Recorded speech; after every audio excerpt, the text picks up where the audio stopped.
भारी शासन निर्णय, एकरासाठी 3400 रुपये नुकसान भरपाई करून देणार आहात आम्हाला।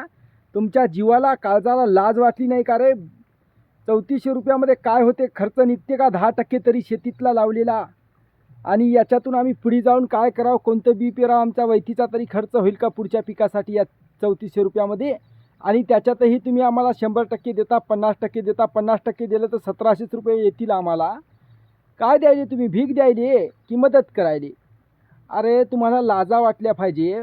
पंजाबमध्ये एकरी 20,000 रुपये सरसकट जाहीर केले त्यांनी, आणि तुम्ही महाराष्ट्र एवढं मजबूत राज्य असून जे केंद्राला मजबूत बनवते, तिथल्या शेतकऱ्याला तुम्ही एकरी 3400 रुपये देता। तुम्हाला लाज वाटत नाही का? तुमच्या आईवडिलाचा पैसा आहे का ते? तुम्हाला नको नको म्हणाले शेतकरी मायबाप आमचे ओरडायले, लढायले की शक्तीपीठ महामार्ग करू नका। मग आता तुम्हाला ती करायला लई उल्हास, त्याच्यासाठी तुमच्याकडे पैसे आहेत 83,000 कोटी। मग आता शेतकऱ्याला मदत करण्यासाठी, जगाला जगवणाऱ्या व्यक्तीसाठी तुमच्याकडे काहीही नाही।